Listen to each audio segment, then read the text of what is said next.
Hello there, it's me Osman again with your Photoshop basics, and today we'll be talking about color balance adjustment layer. The last classes we treated curves adjustment layer, levels, and hue and saturation adjustment layers.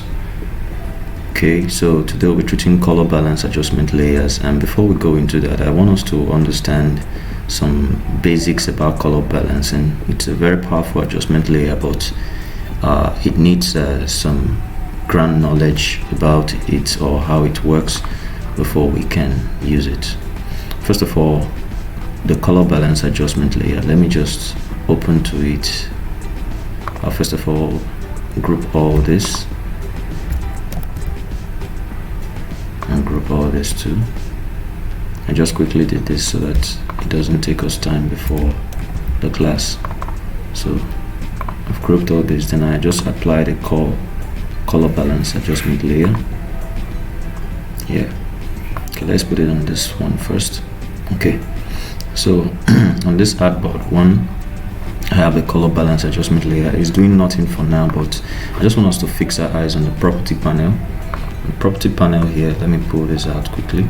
The property panel, it has the tone section. In this tone, it has the shadows, it has the midtones, and it has the highlights.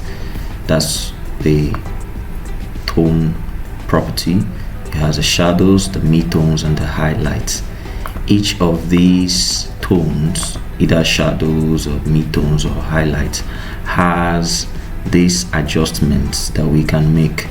We have here from point 1 cyan to the end red, magenta to green, yellow to blue. And the last option there, which is preserve luminosity, you don't need to worry about that. You can just leave that checked as it is. Just let's focus our minds on this tone and this adjustment.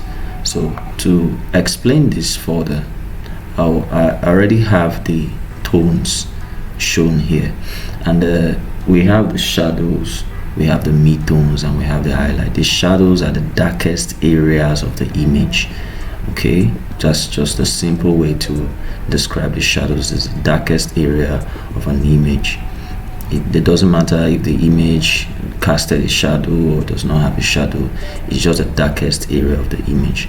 The highlight is the brightest area, so you should be able to guess that the midtones is the areas between the brightest and the darkest area of the image. Okay, and so whether it be in any color, black and white, because I use black and white here, but here's a kind of purple color, and we have the dark side of the purple and the light side of the purple, and of course the midtones. Same applies here. This is somewhat like a green, the shadows when it's getting dark, and yellow on the highlights. All right, so the other thing that we see often is in the property and under the shadows, we have the cyan moving to red. The value now is 0 because it's at a midpoint. Okay, if you take it backward, you have a minus, meaning it's going away from the reds and it's coming into the blues. Okay, or the cyan rather, not blues now, cyan now. Okay, and if you take it forward, it's going away from the cyan and it's going into the reds, which is plus. So but at 0 point, it's like the point where the image is at its original form. Okay, at 0 point, the image is at its original form.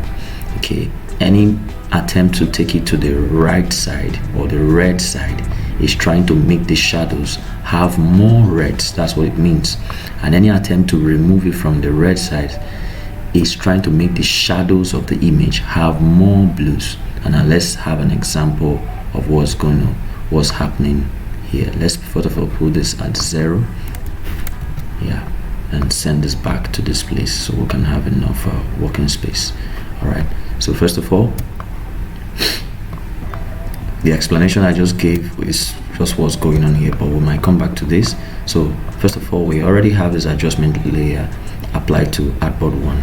This color balance adjustment layer is applied to artboard 1 now, and it's above all these elements. So imagine now we add more reds to the shadows. So you will notice that reds begin to appear in the shadows. Let me make that extreme so that we can, we see more reds on the shadows and even encroaching into the midtones. Okay, and you can see very well that the highlight still remains the same way it is. Nothing has happened, nothing has changed. But if we decide to say, okay, let's select the highlight and add yellow to the highlight simply by dragging this slide down to the yellow point, we begin to notice some tinge of yellow. It's very hard for you to notice, but I can see it, that yellow is entering, and of course it's glaring here now. So we have the midtones now mixed with reds coming from the shadows and yellow coming from the highlights, and you can already understand what the midtones would look like. It's not just affecting the black and white image. Just take a look at before and after. So it's affecting everything that is rightly above. Remember, this is just something about layers in Photoshop. Once something is above, once an adjustment layer is above all other layers, it affects everything there except if it is clip masked. And you know, when it is clip masked is when it's like this, but this is the only layer. When we click this place, that's when it is clip masked. Sorry. So but this is the only layer here, so there's no need to clip mask this image. However, if we decide to affect maybe one of all these, we might have to position it to the point where it will affect just one of these. Okay, maybe at this point I can bring it down. I can bring the layer down to this and clip mask it to it. So you see, it's not affecting all this, but it's affecting all this. I can also bring it down to this layer and clip mask it also. It means to affect only this layer, and these two layers are not affected. Okay, so that's just about clip masking. But let's say that's not what we want. Okay, we want to be able to affect all the layers and see what's going on. So let's leave it at the top and keep this like this. All right, so we can see now what the color balance is doing. Now this is very, very useful. So we're going to take a practical example, and for that we'll use this image. Okay, this image, I got this image from my system. You can just take an image and practice. So let's have this image color balance. We apply the color balance adjustment layer, then we go for the shadows. Okay, the shadows are the dark areas, remember? So we should fix our eyes on the shadows now, like the hair. I say we want to add a bit of red in the hair, so we drag the slides. So all the areas that are also dark, including the hair, we have this tinge of red. Okay, there's already yellow in the face, like we can see yellow in the highlights. Okay, so glaring on the face.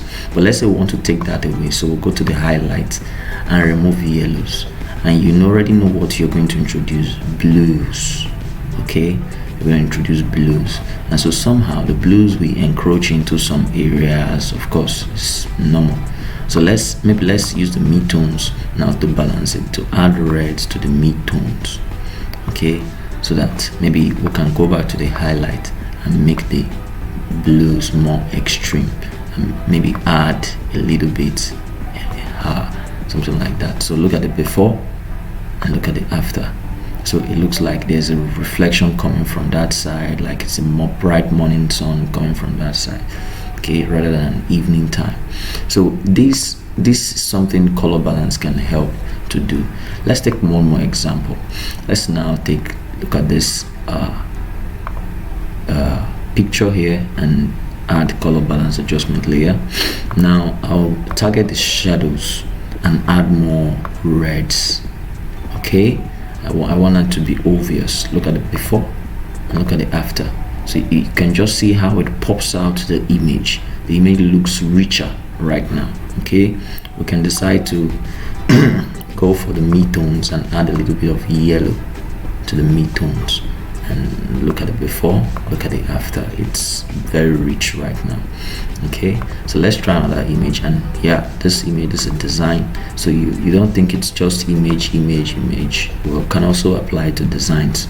With this design now, I think I want to apply it looks washed out, so I want to apply yellow to the highlights and just take a look at how it's glowing, especially here. So look at the before, look at the after. You can see the design pops up more.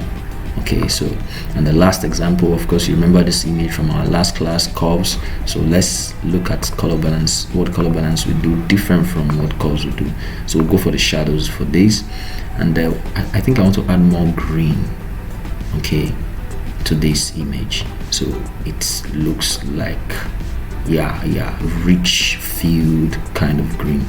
Then on the highlight, I want to play with a little of cyan and blue, okay, to make this look like a color graded thing, okay, an image. All right, so on the shadows, let me see if I can add a little bit of reds on the shadows, just a little bit, tiny little bit, 10 thereabout. Okay, so that's just it. So look at the before and look at the after. So you see, we can use color balance to balance a lot of images that are looking perhaps weird and all that. So what is really going on, you know, when we are moving one slide to the other?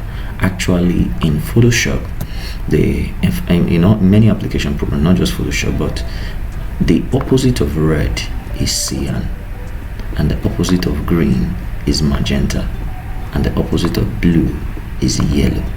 So why we take away colors like red, we get cyan, and when we take away colors like magenta, we get green. When we take away colors like blue, we get yellow, and vice versa for all of them. So if you remember in our classes previously, like the curves, when we're removing reds, taking away reds, we're just simply taking away reds and adding blue automatically, adding cyan automatically. Each time we remove a color, a new color is added. So that's just what is going on. Okay, and so that is just it about color balancing. I hope you enjoyed this tutorial. Make sure you're subscribed to my YouTube channel, and thank you very much. We are having over 29 subscribers right now. I'm sure with this tutorial could be 30 or more. Thank you very much, all subscribers, and keep creating good content and posting out there.